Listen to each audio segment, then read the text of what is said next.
नमस्कार मित्रों। आपने ये कहावत तो सुनी ही होगी कि अगर कोई किसी चीज़ को पूरी शिद्दत से चाहे तो पूरी कायनात उसको मिलाने में जुट जाती है।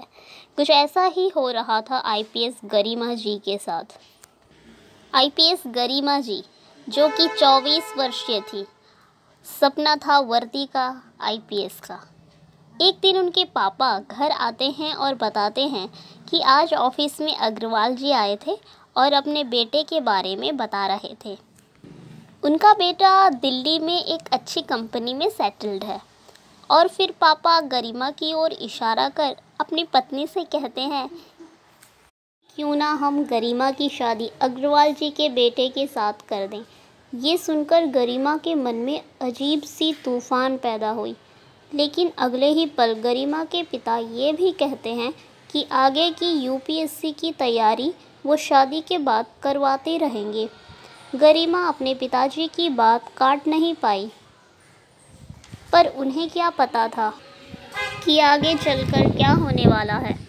गरिमा जो पहले ही ग्रेजुएशन कंप्लीट कर चुकी थी और किताबों और इंटरनेट की मदद से अपने आईपीएस बनने की उड़ान को पंख दे रही थी, उनकी शादी आकाश जो कि अग्रवाल जी के बेटे थे उनसे फिक्स हो गई और एंगेजमेंट भी हो गया।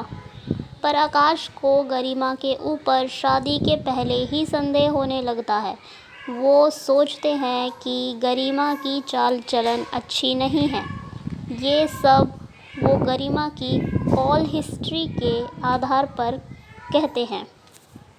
दरअसल गरिमा जो घर पर तैयारी करती थी, उनका एक दोस्त योगेश दिल्ली में यूपीएससी की कोचिंग लेते थे और गरिमा की प्रतिदिन योगेश से बातचीत होती थी, सिर्फ़ और सिर्फ पढ़ाई को लेके। पर आकाश को ये सब अच्छा नहीं लगता और एक दिन जब गरिमा हिस्ट्री पढ़ रही होती हैं तब उनके मोबाइल में एक मैसेज आता है। वो मैसेज था आकाश का कि मुझे शादी नहीं करनी। गरिमा ये बात अपनी मम्मी पापा को बताती हैं तो पापा अग्रवाल जी से इस बारे में बात करते हैं। तो अग्रवाल जी का कहना था कि आपकी बेटी का चाल चलन सही नहीं है, वो एक चरित्रहीन लड़की है। तो बस यही बात गरिमा के दिल को चुभ जाती है और वो वहीं से फैसला कर लेती हैं कि अब मुझे दिल्ली जाना है, कोचिंग लेनी है ऑप्शनल की, और मुझे अपने सपनों को उड़ान देना है।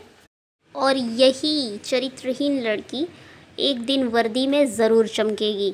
बस ये फ़ैसला कर लेती हैं। पापा मम्मी से इजाज़त लेकर चली जाती हैं दिल्ली। फिर यूपीएससी की तीनों चरणों को पास कर बन जाती हैं वर्दी वाली मैडम। तो अग्रवाल जी और उनके बेटे यही सोच रहे होंगे कि उन्होंने एक आईपीएस वाली बहू खो दी। तो कैसी लगी आप लोगों को ये इंस्पिरेशन वाली कहानी वर्दी वाली मैडम? हमें कमेंट